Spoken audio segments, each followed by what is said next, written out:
أعوذ بالله من الشيطان الرجيم. بسم الله الرحمن الرحيم. قال عيسى ابن مريم اللهم ربنا أنزل علينا مائدة من السماء تكون لنا عيدا لأولنا وآخرنا وآية منك وارزقنا وأنت خير الرازقين. قال الله إني منزلها عليكم فمن يكفر بعد منكم فإني أعذبه عذابا لا أعذبه أحدا من العالمين. صدق الله العظيم. আল্লাহ তাআলা বলেন,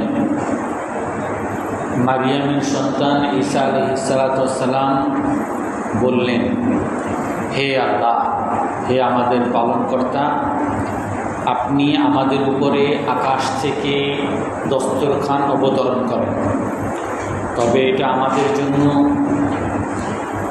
উৎসবের দিন হবে, আনন্দের দিন হবে, আমাদের পূর্ববর্তী লোকদের জন্য এবং পরবর্তী জাতির জন্য, এবং এটা আপনার পক্ষ থেকে একটা নিদর্শন হবে। আপনি আমাদেরকে রিজিক দান করেন এবং আপনি উত্তম রিজিকদাতা। আল্লাহ তাআলা বলেন, নিশ্চয়ই আমি উহা তোমাদের উপর অবতরণ করব, তবে তোমাদের মধ্য থেকে এর পরে যারা কুফরি করবে আমি অবশ্যই তাকে এমন শাস্তি দিব যে শাস্তি উভয় জগতের কাউকে আমি দেই না। এই আয়াতের মধ্যে ঈসা আলাইহিস সালামের যুগে সরাসরি আকাশ থেকে খাবারের দস্তরখান যে নাজিল করা হয়েছিল সেই ঘটনা এখানে বলা হয়েছে, এবং এর প্রথম প্রেক্ষাপটটা এইটা গত সপ্তাহে বেশ কিছু আলোচনা হয়েছে, এবং তাফসিরের কিতাবের মধ্যে এই পুরো ঘটনাটা তাফসিরে ইবনে কাসির, তাফসিরে কুরতুবির মধ্যে যেভাবে আসে, বেশ কিছু সাহাবা থেকে বর্ণিত হয়। একটা বর্ণনা কাতাদা রাদিয়াল্লাহু আনহু থেকে আসে, আর একটা বর্ণনা আম্মার ইবনে ইয়াসির রাদিয়াল্লাহু তাআলা আনহু থেকে আসে, আর একটা বর্ণনা আব্দুল্লাহ ইবনে আব্বাস রাদিয়াল্লাহু তাআলা আনহু থেকে, এবং কিছু কিছু বর্ণনায় কিছু কথাবার্তাও আছে। তো যাই হোক, যে ঘটনা আমি ওই তাফসির ইবনে কাসির, তাফসির কুরতুবির মধ্যে যে ঘটনা হাদিসের মধ্যে আসছে আমি সেইভাবে বলি। একবার ঈসা আলাইহিস সালামের সঙ্গীরা, ঈসা আলাইহিস সালামের সঙ্গীদেরকে হযরত ঈসা আলাইহিস সালাম বললেন যে তোমরা 30 দিন রোজা রাখো। তো তারপরে তারা 30 দিন রোজা রাখছে। তো 30 দিন রোজা রাখার পরে এই ঈসা আলাইহিস সালামের সঙ্গীরা ঈসা আলাইহিস সালামকে বলতেছেন যে আমরা দুনিয়ায় যদি কারোর জন্য কোনো কাজ করি সে তো আমাদেরকে খাওয়ায়, তো আমরা তো আল্লাহর জন্য রোজা রাখছি, 30 দিন রোজা রাখছি, তো আপনি আল্লাহর কাছে একটু দোয়া করেন, আল্লাহ তাআলা আমাদেরকে যাতে সরাসরি আকাশ থেকে আমাদেরকে কোনো খাবার নাজিল করেন, খাবার অবতরণ করেন।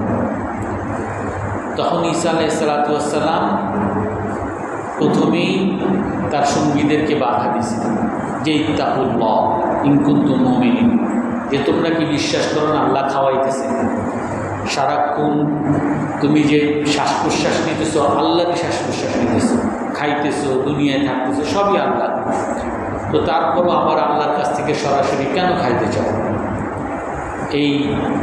এই ধরনের চাওয়া, এই ধরনের প্রার্থনা করবা না। তো তারা ঈসা আলাইহিস সালামকে তারপরও বলেন নুরিদু আন নাকুলা মিনহা, কোরআনের মধ্যে আসছে নুরিদু আন নাকুলা মিনহা ওয়া তাতমাইন্না কুলুবুনা ওয়া না'লামু আন ক্বাদ সাদাকাতানা ওয়া নাকুনা আলাইহা মিনাশ শাহিদিন। আমরা যে আকাশ থেকে খাবার খেতে চাই এটা আমরা খেতে চাই, আল্লাহ তাআলার একটা দান, একটা খেতে চাই। আর মূল উদ্দেশ্য হলো যাতে আমাদের অন্তরের মধ্যে প্রশান্তি আসে। গত সপ্তাহে আমরা বলেছি বিশ্বাস 3 প্রকার। একটা বিশ্বাস হলো যৌক্তিক বিশ্বাস, আর একটা বিশ্বাস হলো প্রকৃত বিশ্বাস, আর একটা চাক্ষুষ বিশ্বাস, যে আমরা স্বচক্ষে দেখে যে আল্লাহ তাআলা আকাশ থেকে সরাসরি আমাদের জন্য আল্লাহর ক্ষমতা বলে খাবার দিতেছে, এই স্বচক্ষে দেখে আমরা চাক্ষুষ বিশ্বাস করতে চাই, আমাদের অন্তর প্রশান্ত করতে চাই। এবং শুধু আমরা নিজেরা যে বিশ্বাসী হব তা না, বরং ওয়ানা আগামা আনকাল সাদাকাতা না, এবং আপনিও যে আমাদের সাথে, আপনিও যে সত্য নবী, এইটাও আমাদের কাছে স্পষ্ট প্রমাণিত হয়ে যাবে, চাক্ষুষ বিশ্বাস হয়ে যাবে যে আপনি আমাদের কাছে যা যা আল্লাহর পক্ষ থেকে বলেন সব সত্য বলতেছেন। শুধু এটাই না, বরং ওয়ানাকুনা আলাইহা মিনাশ শাহিদিন, যে আপনি যে সত্য নবী এইটা আমরা সারা পৃথিবীতে ছড়াবো, মানুষের কাছে বলে বলে বেড়াবো। এবং আল্লাহ তাআলা যে ক্ষমতাবান, আল্লাহ তাআলাকে মানলেই যে সফলতা, এটা সবার কাছে আমরা এই দাওয়াত পৌঁছাবো, এটি আমাদের উদ্দেশ্য। তো তখন ঈসা আলাইহিস সালাম যখন তার সঙ্গীদের কথা শুনলেন, তারপরে হাদিসের মধ্যে আসছে ঈসা আলাইহিস সালাম তার যে জামা ছিল, পশমের জামা, এটা খুলছেন।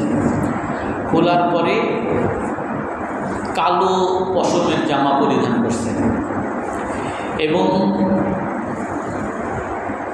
উনি যে একটা শরীরের উপরে যে আবার আমরা যে জামার উপরে আবার যে কোটি করি, এই কোটিটা পশমের কোটি করছেন, এবং আরও একটা চাদর করছেন, সেটাও পশমের চাদর করছেন। পরার পরে উনি সোজা হয়ে দাঁড়াইছেন, হাদিসের ভাষা যেভাবে আসছে আমি সেভাবে বলি, সোজা হয়ে দাঁড়াইছেন। সোজা হয়ে দাঁড়ানোর পরে উনি ওনার 2 টাকলু একসাথে লাগাইছেন, এবং পাগুলো, আঙ্গুলগুলো একসাথে লাগাইছেন, মিলিয়ে দাঁড়াইছেন। দাঁড়ানোর পরে উনি ওনার বাম হাতের উপরে ডান হাত রাখছেন, আর মাথাকে নিচু করে উনি আল্লাহর কাছে কান্না শুরু করছেন। আর এমনভাবে কাঁদছেন, আল্লাহর কাছে এমনভাবে কান্না করছেন যে চোখ থেকে পানি ঝরঝর করে পড়ে নিচের যে মাটি ভিজে গেছে, নিজের দাড়ি তো ভিজে গেছে, শরীর তো, চেহারা তো ভিজে গেছে, মাটিও ভিজে গেছে। তো এইরকমভাবে আল্লাহর কাছে লম্বা দোয়া করার পরে তারপরে আল্লাহর কাছে দোয়া করেন, হে আল্লাহ, আপনি তো আমাদেরকে খাওয়ান, আপনি আমাদেরকে রিজিক দেন, তারপর আমার সঙ্গীরা আপনার উপরে চাক্ষুষ বিশ্বাস আনার জন্য এবং সবার কাছে আপনার এই কুদরতের কথা বলার জন্য সরাসরি আপনার কাছে আপনি আমাদের জন্য আকাশ থেকে খাবার নাযিল করেন। এইভাবে ঈসা আলাইহিস সালাম দোয়া করছেন, যেটা কোরআনের মধ্যে আছে, ঈসা ইবনে মারইয়াম আল্লাহুম্মা রব্বানা আনজিল আলাইনা মাইদাতাম। ঈসা আলাইহিস সালাম বললেন, আমাদের উপর আকাশ থেকে খাবার নাযিল করেন, খাবারের দস্তরখান নাযিল করেন। তাকুনু লানা ঈদাল লিআউয়ালিনা, কোরআনের মধ্যে আছে যে কেন আপনি খাবার নাযিল করবেন, এই খাবার যদি নাযিল করেন তাহলে এটা আমাদের আনন্দের উদযাপনের একটা আনন্দের একটা দিন হবে, যে আমরা খুশি হব, আল্লাহর সরাসরি খাবার, সরাসরি মেহমানদারি আমরা খেয়েছি। এবং এটা শুধু আমাদের জন্য আনন্দ হবে না, আমাদের আগের যুগের লোক, অর্থাৎ এই যুগের যারা আছে এদের এবং পরবর্তী যারা সকলে, যে আপনি যে সরাসরি আমাদেরকে খাওয়াইছেন, এটা সবাই উদযাপন করবে। আর সবাই আপনার কথা শুনে, আপনার কুদরতের কথা শুনে তারা মনের মধ্যে আশ্বস্ত হবে, আপনাকে চাক্ষুষ বিশ্বাস করবে এবং সবার কাছে বলে বেড়াবে, ওয়ারযুকনা ওয়া আনতা খায়রুর রাযিকিন, আপনি আমাদেরকে খাবার দান করেন, আপনি উত্তম রিজিক দাতা, এই খাবার দেওয়া আপনার জন্য কোনো ব্যাপার না। তো এই দোয়া যখন ঈসা আলাইহিস সালাম করেন, তখন আয়াত নাযিল হয়েছে। এই আয়াতের পরের আয়াতে বলতেছেন, আল্লাহ তাআলা কি বলেন, ক্বাল আল্লাহ তাআলা বললেন, ইন্নী মুনাজ্জিলুহা আলাইকুম, আমি তোমাদের জন্য আকাশ থেকে দস্তরখান নাযিল করব, অবতরণ করব, কিন্তু ফামান ইয়াকুর বা'দু মিনকুম ফাইন্নী উআযিবুহু আযাবান লা উআযিবুহু আহাদান মিনাল মিনাল আলামিন। এই আকাশ থেকে খাবার অবতরণ করার পরেও যদি কেউ কুফরি করে, তারপরেও যদি আমি যা বলি সেটা না মানে, আল্লাহর কোনো কথাকে যদি অস্বীকার করে, তাহলে জেনে রাখো যে আমি তাকে এমন শাস্তি দিব যে শাস্তি উভয় জগতের কাউকে আমি দেইনি, অর্থাৎ কঠিন শাস্তি দিব। হাদিসের মধ্যে এই সংক্রান্ত একটা হাদিস আসছে, সহিহ হাদিস, এবং তার তাফসীর ইবনে কাসিরের মধ্যে হাদিসটা আসছে। রাসূলুল্লাহ সাল্লাল্লাহু আলাইহি ওয়াসাল্লাম বলেন যে আল্লাহ তাআলা 3 ব্যক্তিকে এমন শাস্তি দিবেন যেই শাস্তি পৃথিবী আর কাউকে আল্লাহ তাআলা এমনভাবে দেন না। 3 ব্যক্তিকে এমন শাস্তি দিবেন যে এরকম শাস্তি আর অন্য কাউকে দেবেন না। এবং তিনও ব্যক্তির ক্ষেত্রেই আল্লাহ তাআলা আয়াত নাযিল করছেন। 1 নম্বর হলো আদখিলু আলা ফিরআউন আশাদ্দাল আযাব। কোরআনের মধ্যে আল্লাহ তাআলা বলেন ফিরআউনের পরিবারকে কঠিন শাস্তির মধ্যে তোমরা প্রবেশ করো, অর্থাৎ ফিরআউনের পরিবারকে কঠিন শাস্তি দেওয়া হবে। কারণ ফিরআউনের পরিবার আল্লাহকে বাদ দিয়ে ফিরআউনকে খোদা মানছিল। শুধু তাই না, বরং ফিরআউনের পরিবার এই আল্লাহ ব্যতীত, আল্লাহ ছাড়া ফিরআউনকে খোদা মানার জন্য অন্য সকলের উপরে জুলুম, অত্যাচার, হত্যা, নির্যাতন, শিশুদেরকে হত্যা, নারীদেরকে নির্যাতন করা, নারীদেরকে ধর্ষণ করা, সমস্ত অপকর্ম, সমস্ত জুলুম, অত্যাচার তারা করছে। আর যার কারণে আল্লাহ তাআলা বলছেন ফিরআউনের পরিবারকে কঠিন শাস্তিতে প্রবেশ করা, এক প্রকার। আর এক প্রকার হলো ইন্নাল মুনাফিকিনা ফিদ-দারকিল আসফালি মিনান নার। কোরআনের মধ্যে আল্লাহ তাআলা বলেন যে মুনাফিকরা জাহান্নামের সর্বনিম্ন স্তরের মধ্যে পতিত হবে। কঠিন শাস্তি আর এক ব্যক্তি যে মুনাফিক হবে তাকে আল্লাহ তাআলা কঠিন শাস্তি দেবেন। আর তৃতীয় আর এক ব্যক্তি যাকে আল্লাহ তাআলা কঠিন শাস্তি দেবেন তারা হলো ফামান ইয়াকফুর বা'দু মিনকুম ফাইন্নী উআযিবুহু আযাবান লা উআযিবু আহাদান মিনাল আলামিন। ঈসা আলাইহিস সালামের সঙ্গীরা এবং এইরকম অন্যান্য যারাই তাদের নবীর কাছে সরাসরি কোনো কুদরত, সরাসরি আল্লাহর পক্ষ থেকে কোনো ক্ষমতা দেখতে চাইছেন আর আল্লাহ তাআলা দিছেন, দেওয়ার পরেও তারা যদি অস্বীকার করছে, আল্লাহকে না মানছে, তাদেরকে কঠিন শাস্তি দেবে। কোরআনের মধ্যে আল্লাহ তাআলা বলছেন। ওই হাদিসের মধ্যে আবার ফিরে আসে, ঈসা আলাইহিস সালাম যখন অনেক দোয়া করছেন, অনেক দোয়া করার পরে যখন আল্লাহর পক্ষ থেকে তখন আসছে যে দেখো আমি দিব, অবতরণ করব, এই আকাশ থেকে সরাসরি খাবার দিব, কিন্তু এই খাবার যদি দেওয়ার পরেও যদি কেউ অস্বীকার করে, কেউ কুফরি করে, তাকে কিন্তু আমি কঠিন শাস্তি দেব। তখন ঈসা আলাইহিস সালাম তার সঙ্গীদেরকে বলে যে দেখো তোমরা এই রকম আবদার আল্লাহর কাছে করো না, কারণ এরকম আবদার তোমাদের আগে সামুদের জাতি, সামুদ জাতি, তারা তার নবী সালেহ আলাইহিস সালামের কাছে করছিল, আবদার করছিল যে আপনি আল্লাহর পক্ষ থেকে এক উটনি নিয়ে আসেন, গর্ভবতী এক উটনি আমাদেরকে দেখান আপনি। আর তখন আল্লাহ তাআলা সরাসরি আকাশ থেকে ওই উটনি আল্লাহ তাআলা একটা মেয়ে উট আল্লাহ তাআলা দান করেন।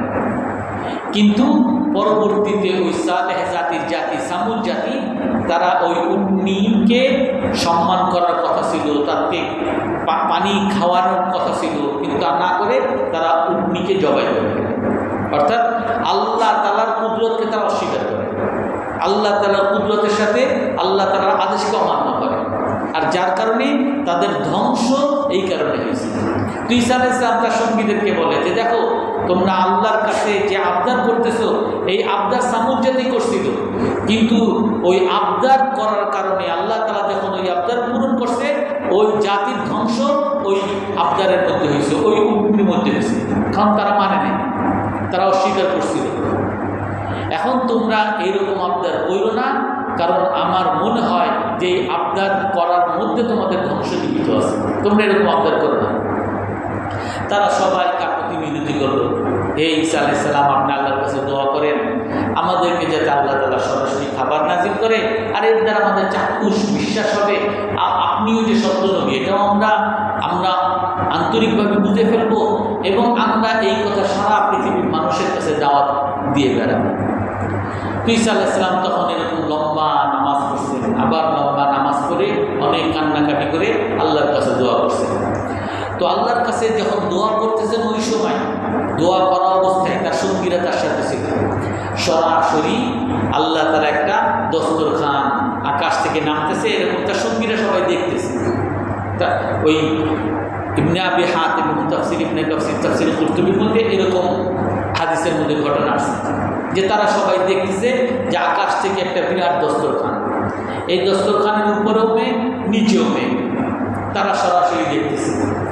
আর দেখতে দেখতে ওই দস্তরখানটা তাদের সামনে এসে জমিনের মধ্যে লেগে গেছে, আর এটা তারা সচক্ষে দেখছে। তো দেখার পরে যখন এই দস্তরখান আসছে, আর দস্তরখানের মধ্যে খাবারের এমন সুন্দর ঘ্রাণ, সুঘ্রাণ, যেইটা দেখে ঈসা আলাইহিস সালাম এবং সঙ্গীরা সবাই ঘ্রাণে মোহিত হয়ে গেছে, এবং সবাই খাবারের মধ্যে কি আছে এটা দেখার জন্য উৎসুক হয়ে গেছে। সবাই খুশি হয়ে গেছে, আনন্দিত হয়েছে। আর সাথে ঈসা আলাইহিস সালামকে কিছু মানুষ মানত না, ইহুদি ছিল সেই যুগে, তারা ঈসা আলাইহিস সালাম যাবত অস্বীকার করত। তো তারাও ঈসা আলাইহিস সালামের এই অবস্থা দেখতে আসছে।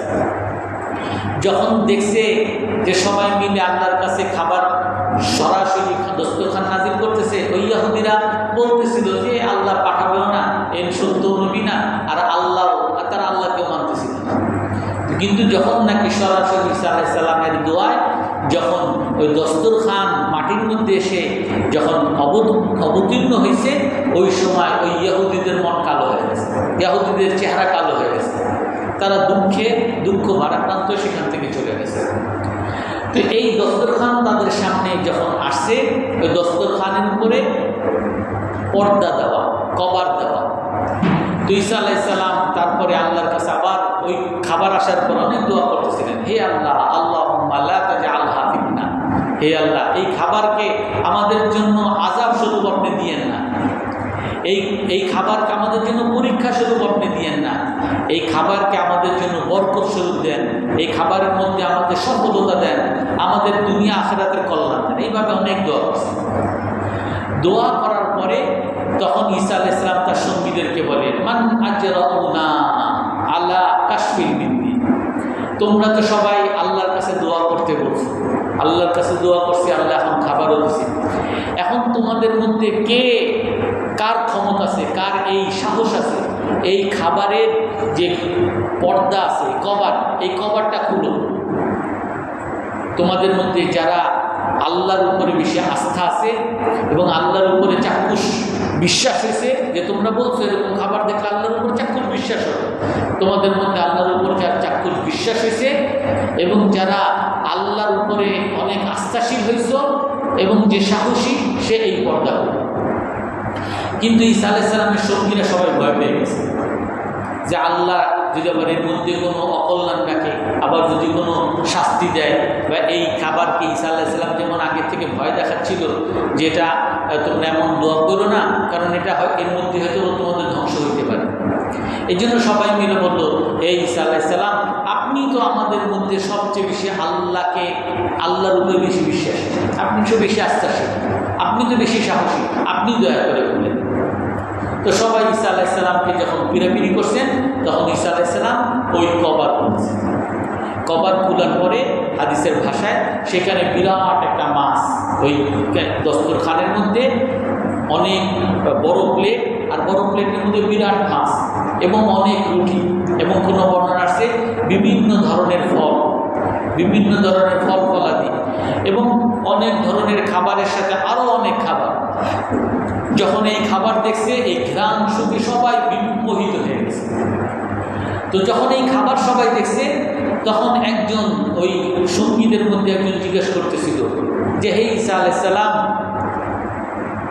আহাদা মিন তুআমিদ দুনিয়া আম মিন তুআমিল জান্নাহ, হে ঈসা আলাইহিস সালাম, এইটা কি দুনিয়ার খাবার নাকি জান্নাতের খাবার?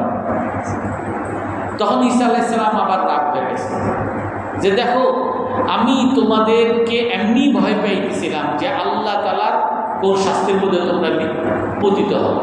আল্লাহ তাআলা তোমাদের জন্য নিয়ামত দান করছেন, তোমরা এত প্রশ্ন কেন করতেছো? এই প্রশ্ন যত করবা, এই প্রশ্ন করা এটা তো কোনো ভালো মানুষের কাজ না। প্রশ্ন করা হলো যে এটার উপরে তোমার পুরো বিশ্বাস হয় না যে আল্লাহ দিছে।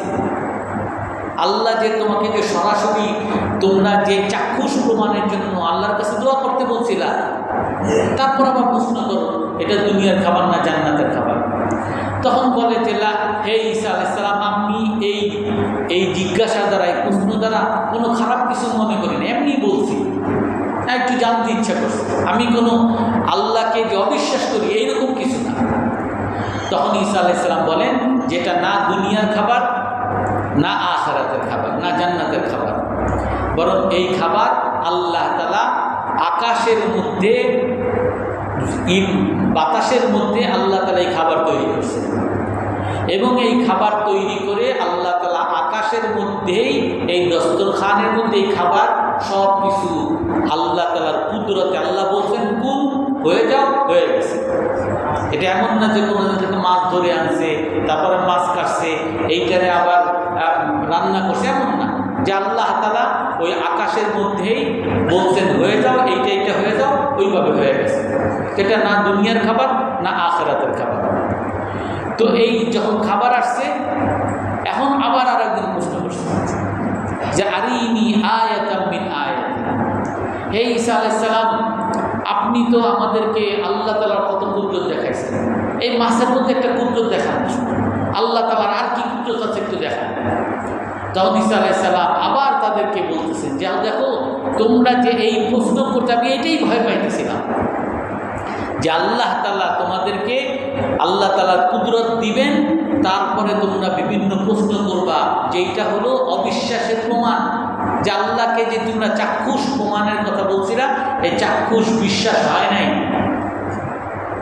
আর তখনই আল্লাহ তাআলার শাস্তির মধ্যে তোমরা পতিত হবে। তো তখন আবার তারা সবাই বলা শুরু করছে, হে ঈসা আলাইহিস সালাম, আমরা এর দ্বারা কোনো খারাপ উদ্দেশ্য না, এমনি আপনি তো আমাদেরকে অনেক কুদরত দেখান, এই জন্য একটু বলছি। তখন ঈসা আলাইহিস সালাম তখন ওই মাছটাকে, বিরাট যে মাছ, ওই মাছকে বলছেন কুনি হাইয়া, হে মাছ তুমি জীবিত হয়ে যাও। তো ওই মাছটা বিরাট মাছ, তো বিরাট মাছ জীবিত হয়ে এরকম মাথা উঁচু করে এরকম এমনভাবে তাকাইছে যে একেবারে বাঘ হুঙ্কার দিয়ে তাকাইলে যেভাবে তাকায় সেইভাবে তাকাইছে। আর এই তাকানো দেখে শব্দ, এই মাছের এরকম তাকানো দেখে আবার তাকাইছে, আবার ওদিকে পায়ের লেজ একটা বাড়ি মারছে, পায়ের লেজ দিয়ে একটা বাড়ি মারছে। তো এই মনে করছে বিরাট আজদাহা সাপ, এইটা দেখে সব দৌড় মারছে। তখন ঈসা আলাইহিস সালামের কাছে আবার সবাই মিলে দোয়া করা শুরু করছেন, হে ঈসা আলাইহিস সালাম, আমরা কুদরত দেখা হয়ে গেছে, আপনি যে আপনি ছিলেন এমনি আবার ফেরত আনেন, আমরা পুরোপুরি বিশ্বাস করছি। তো ঈসা আলাইহিস সালাম তখন আবার তাকে বলছেন, রুবি কামা কানাত, হে মাছ তুমি আগে যেমন ছিলাম তেমন হয়ে যাও। তো আবার সেরকম মাছ হয়েছে। তো মাছ হওয়ার পরে এখন সবাই খাবে। ঈসা আলাইহিস সালাম তার সঙ্গীদেরকে বলতেছেন যে এখন তোমরা খাওয়া শুরু করো। তখন সবাই আবার বলা শুরু করছে, এক তো হইলে গিয়া খাবার আকাশ থেকে আসছে, আবার এই খাবারটা আবার বিরাট মাছ, বিরাট একটা, দেখে তারা ভয় দৌড়েছে, কি জানের মধ্যে আছে, তাদের মধ্যে ভয় ঢুকে গেছে। এখন তারা বলা শুরু করছে যে ঈসা আলাইহিস সালাম, আমাদের ভয় লাগে, আপনি আগে খাওয়া শুরু করেন। তখন ঈসা আলাইহিস সালাম বলেন, নাউযুবিল্লাহ, ইয়াকুলুহু মান তালাবা, এটা তো তারাই খাবে যারা আবদার করছে, আমি তো আবদার করিনি, তোমরা আবদার করছো, তোমাদের জন্য আল্লাহ তাআলা আকাশ থেকে সরাসরি খাবার নাজিল করছে, তোমরা খাবা। তখন তারা সবাই কাচুমুচু শুরু করছে, ভয় পাওয়া শুরু করছে। তারপরে যখন তারা ভয় পাওয়া শুরু করছে আর খাইতেছে না, তখন ঈসা আলাইহিস সালাম ওইখানকার যারা তার সঙ্গীদের মধ্যে, এলাকার মধ্যে যারা যারা গরিব ছিল, যারা যারা অসুস্থ ছিল, যারা বিভিন্ন ধরনের প্রতিবন্ধী ছিল, এদের সকলকে দাওয়াত দিছে, এদেরকে সবাইকে ডাকছে। ডাকানোর পরে তাদেরকে বলছে যে তোমরা কুলি বিসমিল্লাহ, আল্লাহর নাম নিয়ে খাও, আর আল্লাহ তাআলা তোমাদের এর মধ্যে বরকত রাখবে, আর যদি কোনো আযাব থাকে আযাব অন্যের জন্য দিবেন, আল্লাহ তাআলা তোমাদের বরকত দিবেন। তো যখন ঈসা আলাইহিস সালাম এই কথা বলছেন, তখন ওই গরিব মানুষ, প্রতিবন্ধী মানুষ, অসুস্থ মানুষ সবাই সেখান থেকে খাইছে। হাদিসের মধ্যে আসছে, ওই তাফসীর ইবনে কাসির এবং ওই হাদিসের মধ্যে আসছে যে সেই সময় হাজার হাজার মানুষ খাইছে, যত গরিব যত অসুস্থ সবাই খাইছে। আর সবাই এমনভাবে খাইছে যে যারা অন্ধ ছিল ওইটা খাওয়ার পরে সে তার চোখ ভালো হয়ে গেছে, যে অসুস্থ ছিল সে সুস্থ হয়ে গেছে, যে ল্যাংড়া ছিল তার পা ঠিক হয়ে গেছে, যার বড় দুরারোগ্য ব্যাধি ছিল, বন্ধ করে নাই বা সাউন্ড কমান, যার দুরারোগ্য ব্যাধি ছিল সেও ভালো হয়ে গেছে, যারা গরিব ছিল তারা ধনী হয়ে গেছে একেবারে মৃত্যু পর্যন্ত, আর কখনো তাদের মধ্যে অভাব আসেনি। তো এই গরিব মানুষরা, অসুস্থ মানুষরা খেয়ে যখন নাকি এইরকম বরকত পাইছে, তখন তাদের এই খাবারের বরকত দেখে ঈসা আলাইহিস সালামের যারা সঙ্গীরা প্রশ্ন করতেছিল, এদের মধ্যে তখন আফসোস শুরু হয়েছে। আর এমন আফসোস করতে করতে তাদের জিহ্বা বের হয়ে গেছে, আফসোস করতে করতে তারা আর ওইটা খাওয়ার পরে যখন তাদের খাওয়া শেষ হয়েছে, এই খাবার আল্লাহ তাআলা উঠিয়ে নিয়েছে। তো এইটা তখন কিন্তু ঈসা আলাইহিস সালামের যারা সঙ্গী তারা তাদের জিহ্বা বের হয়ে গেছে, বিভিন্ন ধরনের রোগ হয়ে গেছে, তারা দুঃখে ভারাক্রান্ত হয়ে তারা ঈসা আলাইহিস সালামের জন্য কান্নাকাটি শুরু করছে। তো এই খাবার উঠান নেওয়ার পরে আল্লাহ তাআলা আবার পরের দিন আবার খাবার পাঠান। তো খাবার পাঠানোর পরে ঈসা আলাইহিস সালামের সঙ্গীরা সেই দিন খায়, অন্যরাও সেই দিন খায়, কিন্তু প্রথম দিন খাওয়ার মধ্যে আল্লাহ তাআলা যে বরকত দিয়েছিল, যে সমস্ত অসুস্থ মানুষ সুস্থ হয়েছে, যারা যারা খাইছে তারা সব এমন ধনী হয়েছে আর কখনো গরিব হয় নাই, যারা যারা বিকলাঙ্গ ছিল সবাই এমন সুস্থ হয়েছে আর তার কোনো মৃত্যু পর্যন্ত আর কোনো রোগ হয় নাই। কিন্তু পরবর্তীতে এইরকম ওই বরকত আসছিল না, কিন্তু খাইছে। এইভাবে 40 দিন পর্যন্ত এরকম খাবার আসছে, একদল আসতো, একসাথে 1300 মানুষ বসতো, বা কোনো বর্ণনা আছে 4000 মানুষ বসতো। খাওয়া শেষ হতো আর একদল আসতো, খাওয়া শেষ হতো আর একদল আসতো, বিকাল পর্যন্ত এরকম সবাই খেতে থাকতো। আবার বিকাল হয়ে গেলে, সন্ধ্যা হয়ে গেলে এটা উঠে যেত, পরের দিন আবার খাবার পাঠানো হতো। এইভাবে 40 দিন যখন খাওয়া শেষ হয়েছে, তখন আল্লাহর পক্ষ থেকে আদেশ আসছে যে এখন যে খাবার আসবে, এই খাবারের মধ্যে এই খাবার শুধুমাত্র গরিবরা খাবে। একদিন গরিবরা খাবে আর একদিন ধনীরা খাবে। তো যখন এই খাবার যেদিন আসতেছে, যেদিন গরিবরা খাইতেছে, ওই দিন ধনীরা শুরু করছে, গরিবদের সাথে হিংসা শুরু করছে, যে আমাদের খাবার নাই, এরা খাইতেছে, এরা বেশি পাইতেছে, এরা এত খাইতেছে, ওরা কেন খাবে, এই বিভিন্ন ধরনের এদের সাথে হিংসামি শুরু করছে। এবং যাদেরকে খাইতে নিষেধ করা হয়েছে, এদের মধ্যে অনেক মানুষ ঈসা আলাইহিস সালামের ওই আদেশ মানতে, খাবার দেখে তাদের আর লোভ সামলাইতে পারেনি। ঈসা আলাইহিস সালামের আদেশ যে তোমরা আজকে খাবা না, এইটা তারা মানতে পারে নাই, অনেকে তারপরে খেয়ে ফেলছে। এমনিভাবে যেদিন ধনীদের জন্য খাবার দিচ্ছেন, ওই দিন খাবার ভালো না, তখন আবার বলে তাদের দিনে খাবার ভালো, আমাদের দিনে এরকম মজাদার ওরকম জিনিস আমাদের দিনে আসে না। তখন গরিবদেরকে তারা তাড়াইতে শুরু করছে, তাড়ানো শুরু করছে, গরিবদের সাথে খারাপ ব্যবহার করা শুরু করছে। এখন যেই দিন ভালো খাবার, অনেক মজাদার, গরিব দিনের জন্য যেদিন মজাদার খাবার আসে, ওই দিন কিছু কিছু মানুষ ওই খাবার থেকে খাবার তারা লুকাইছে। কিন্তু ঈসা আলাইহিস সালাম আগেই বলছিলেন, ইন্নাহা মুকিমাতুল লাকুম, এই দস্তরখান তোমাদের জন্য থাকবে, তোমাদের জন্য আল্লাহর পক্ষ থেকে চলতে থাকবে। মা লাম তাহুনু ওয়ালাম তুখবিরু ওয়ালাম তাদাখিলু, যতক্ষণ পর্যন্ত তোমরা আত্মসাৎ না করবে, চুরি করে নিয়ে গেলা, অথবা কোনো কিছু লুকাইলা, অথবা আরেকজনেরটা তোমরা খাইলা, যতক্ষণ পর্যন্ত আত্মসাৎ না করবা, যতক্ষণ পর্যন্ত সংরক্ষণ না করবা, যে আমি কালকে খাবো, কালকের জন্য সংরক্ষণ করি, অথবা কিছু লুকাইলা, যতক্ষণ না করবা ততক্ষণ আল্লাহ তাআলার পক্ষ থেকে এই খাবার আসতে থাকবে। কিন্তু ওই শেষের দিকে 40 দিন হওয়ার পরে যখন গরিবদের জন্য ভালো ভালো খাবার আসা শুরু হয়েছে, ওই সময় ধনীদেরকে মানা করছে, ধনীরা মানে নাই। তারপর আবার গরিবদের মধ্যেও অনেকে খাবার দেখে যে কালকে তো খাবার নাই, তো খাবার কিছু তার পকেটে নিয়ে নিছে। আবার কেউ কেউ বলে যে আবার যদি খাবার যদি না আসে তো আমি কিছু খাবার সংরক্ষণ করি। অর্থাৎ ঈসা আলাইহিস সালাম যে আদেশ দিয়েছিলেন এই আদেশগুলো তারা অমান্য করা শুরু করছে। আর যখন এই আদেশগুলো যখন অমান্য করা শুরু হয়েছে তখন আল্লাহ তাআলা আযাবের ঘোষণা দিয়েছেন। ঈসা আলাইহিস সালাম তখন তাদেরকে বলছেন যে দেখো, আমি বলেছিলাম যে তোমরা যদি আত্মসাৎ না করো, তোমরা যদি সংরক্ষণ না করো, তোমরা যদি এইটা খাবারকে যদি না লুকাও, অর্থাৎ হিংসা হিংসি, নিজেদের মধ্যে দ্বন্দ্ব ফাসাদ এগুলো যদি না করো, আল্লাহ তাআলার এই নিয়ামত চলতেই থাকবে। কিন্তু তোমরা আমার সেই কথা মানো নাই, আল্লাহ তাআলার সেই আদেশ তোমরা মানো নাই, তোমরা সংরক্ষণ করছো, তোমরা আত্মসাৎ করছো। অতএব ইন্নী মুবাশশিরুকুম বিআযাবিন আলীম, আমি আল্লাহর পক্ষ থেকে তোমাদেরকে ঘোষণা দিচ্ছি, তোমাদের জন্য আল্লাহর পক্ষ থেকে কঠিন শাস্তি প্রদান করা হবে, তোমরা তৈরি হয়ে যাবে। তো এই ঘোষণা দেওয়ার পরে এই যারা খাবার নিয়ে গেছিল, এরকম হাজার হাজার মানুষ তো খাইছে, কিন্তু সেখানে বর্ণনা আসছে প্রায় 33 জন, আর কোনো বর্ণনা আসছে প্রায় 100-এর উপরে মানুষ। তাদের মধ্যে এই 33 জন বা 100-এর উপর মানুষ তারা আত্মসাৎ করছে, তারা খাবার সংরক্ষণ করছে এবং তাদের মধ্যে কেউ লুকাইছে। তো যারা যারা লুকাইছে তারা বাড়িতে নিয়ে তারা তাদের পরিবার পরিজন নিয়ে খুব মজা করে খাইছে, মজা করে রাত্রিবেলা খুব মজা করে খাইছে। কিন্তু সকালবেলা যখন এরা উঠছে, ওনার পরিবার ছেলে মেয়েরা উঠছে, উঠে আর বাবাকে খুঁজে পায় না, স্বামীরও খুঁজে পায় না। কই গেল স্বামী?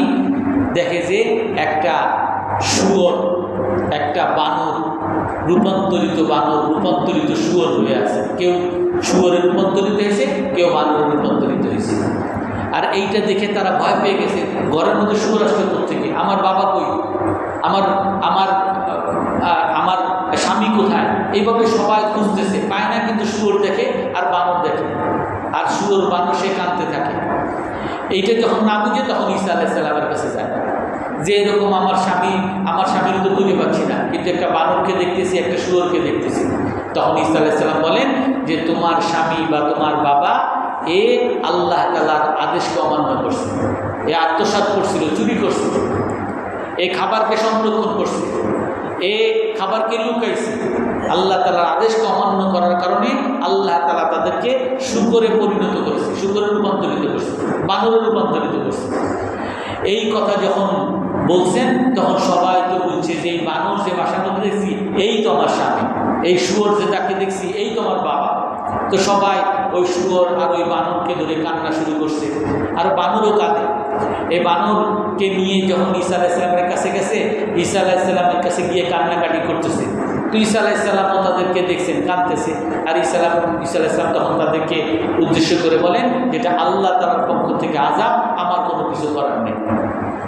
তখন আল্লাহ তাআলা এই তাদেরকে বানরে এবং শুয়োরে রূপান্তরিত করার কিছুদিন পরে এরা সবাই মারা যায়, যাদের উপর আযাবটা আসে এরা সবাই নিহত হয়। তো এই ঘটনাটাই এখানে বলা হয়েছে। তারপরে এইখানে আরও বেশ কিছু কথাবার্তা আছে, ইনশাআল্লাহ আমরা আগামী সপ্তাহে করব। কারো কোনো প্রশ্ন আছে? সুবহানাকাল্লাহুম্মা ওয়া বিহামদিকা আশহাদু আল্লা ইলাহা ইল্লা আনতা আস্তাগফিরুকা ওয়া আতুবু ইলাইক।